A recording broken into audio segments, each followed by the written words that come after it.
মেয়েদের জীবনটা কতটাই অদ্ভুত, তাই না? একসময় যেটাকে নিজের বলে মনে করতাম, এখন সেখান থেকেই বিদায় নিচ্ছি। দেখো তো, শুভ বিকাল বন্ধুরা, কেমন আছো? আশা করি সকলে ভালো আছো, সুস্থ আছো। তোমাদের আশীর্বাদ ও দোয়ায় আমিও ভালো আছি, সুস্থ আছি। ওয়াই নুরি ব্লগস চ্যানেলে তোমাদের সকলকে স্বাগত জানিয়ে আবারও একটা ভিডিও নিয়ে চলে আসলাম। আশা করি তোমাদের ভালো লাগবে। তো দেখো, দীর্ঘ দুদিন বাপের বাড়িতে ছিলাম, কারণ সবাই তো জানো ছেলে অসুস্থ ছিল, বাপের বাড়িতে গেছিলাম।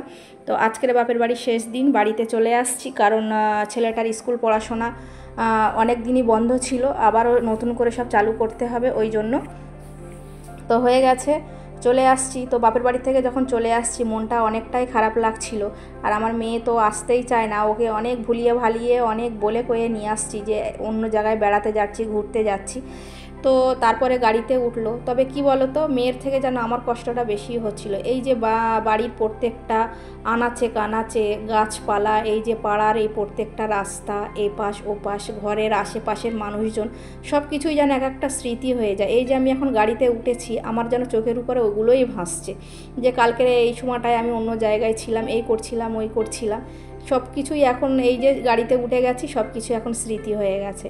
তো সত্যি মানে যখন যাই খুবই আনন্দ লাগে, খুবই ভালো লাগে, কিন্তু যখন চলে আসি জানি না কেন মনের ভিতরটা এত হু হু করে জ্বালা দেয়। তো বাপের বাড়ি হয়তো এমনই একটা জিনিস যেখানে যাওয়ার জন্য আনন্দ, কিন্তু আসার সময় অনেকটাই মনের মধ্যে দুঃখ কষ্ট বেদনা নিয়ে আসতে হয়, সবাইকে ছেড়ে আসতে হয়, কারণ সবাই সেখানেই থাকে আর আমি অন্য জায়গায় থাকি, আমাকে সব কিছুই ছেড়ে আসতে হয়। ওই জন্য একটু মনের ভিতরে কষ্ট হচ্ছে। তবে যাই হোক, কষ্ট করলে তো আর হবে না, কারণ বাড়িতে আমারও অপেক্ষায় আরেকজন আছে, আমার সংসার আছে, স্বামী আছে, সব কিছুই এসে আমাকে আবার নতুন করে করতে হবে, বজায় রাখতে হবে। সেই জন্য কষ্ট করে আর কি করব বলো, আসতে তো হবেই। ওই জন্য আর যা হচ্ছে মনের ভিতরে হচ্ছে, কিন্তু উপরে ছেলে মেয়ের সামনে হাসছি, স্বামীর সামনে হাসছি, এরকম একটা ব্যাপার। তো অনেক আনন্দের মধ্যে দিন কেটেছিল।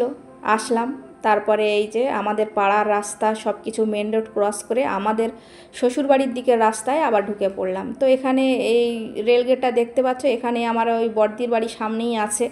তো ওর সঙ্গে একটু দরকার ছিল, ও এখানটায় এসেছিল, ওর সঙ্গেও কথা টথা বলে ওকেও ছেড়ে আসছি।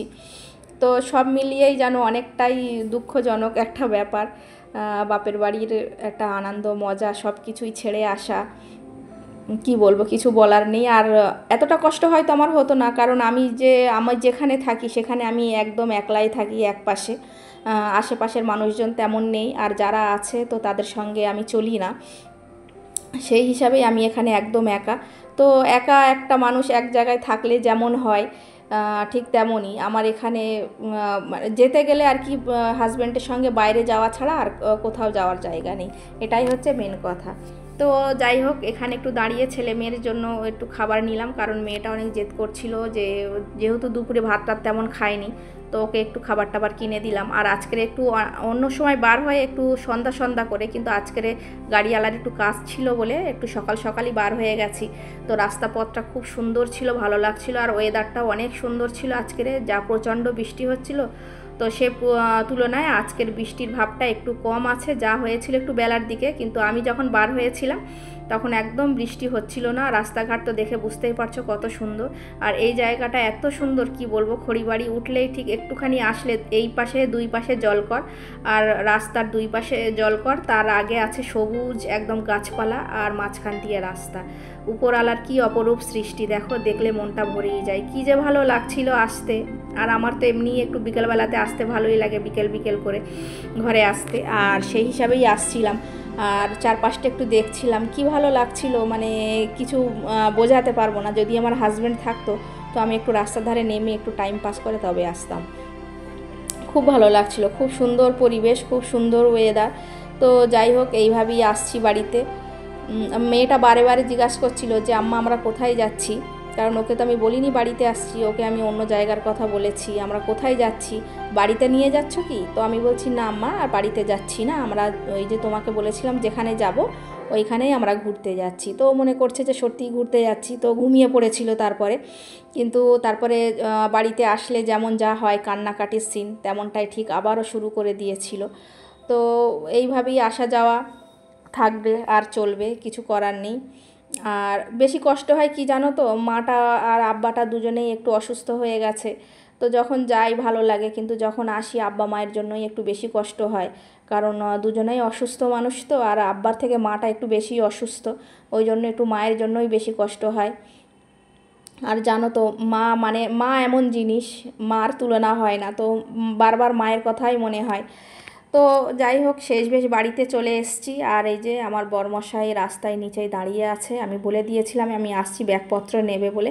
আর একটা জিনিস কি বলো তো, অনেক সময় স্বামীরা যখন বাইরে থাকে বা অনেক দিন পর পর আসে বা বিদেশে থাকে, 2 বছর 3 বছর পর পর আসে, তখন যখন তারা বাড়িতে আসে তাদের বউরা কত সুন্দর করে ঘর বাড়ি গুছিয়ে পরিষ্কার করে রাখে, নিজেরা গুছিয়ে থাকে, যে আজকে আমার স্বামী আসবে, ঘর বাড়িটা সুন্দর করে গুছিয়ে রাখি। কিন্তু আমার ক্ষেত্রে কি জানো তো, আমি যখন বাপের বাড়িতে যাই বা অন্য কোথাও যাই, যখন আসি ও যদি ঘরেতে থাকে না, ঘরটাকে একদম সুন্দর করে গুছিয়ে রাখে, যেন মনে হয় আমি আজকে নতুন ওর ঘরেতে আসছি, এমনভাবে সুন্দর করে রেখে দেয় ঘর বাড়ি গুছিয়ে, ঝাড় দিয়ে মুছে টুছে সব গুছিয়ে, যেমন করে আমি রাখি ঠিক তেমন করে। তবে খুব বেশিটা পারে না, তবে যতটা চেষ্টা করে ছেলে হিসাবে অনেকটাই করে।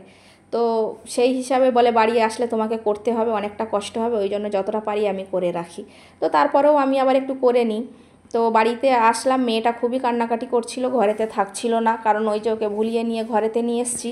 তো ও এই যে ঘরেতে সে জেদ করছিল বলে আবার ঘরেতে এসে ব্যাগপত্র রেখে একটু পরে রেস্ট নিয়ে আবার আমরা বার হয়ে গেছিলাম মেয়েকে নিয়ে। ও বলছিল একটু নিউ টাউনে যাওয়ার জন্য, কিন্তু আমার ওই অতটা জার্নি করে এসে অনেকটাই কষ্ট লাগছিল বলে আর নিউ টাউনে যায়নি। তো বাড়ির কাছে ডাউন টাউন ম্যাক্সে ওখানে এসছিলাম মেয়েকে নিয়ে ঘুরতে। তো তারপরে আমার একটু দরকারও ছিল, এই যে আমার এই মপটা নষ্ট হয়ে গেছিলো, একটা মপ কেনার জন্য এসছিলাম, মেন উদ্দেশ্য হচ্ছে মপ কেনার জন্য।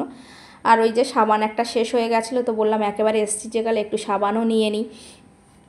আর তারপরে ঘুরে ঘুরে দেখছিলাম আমার যা কাজ, তো দেখাশোনা করে আবার বাড়ি চলে আসলাম। তো বন্ধুরা, ভিডিওটা কেমন হলো জানিও।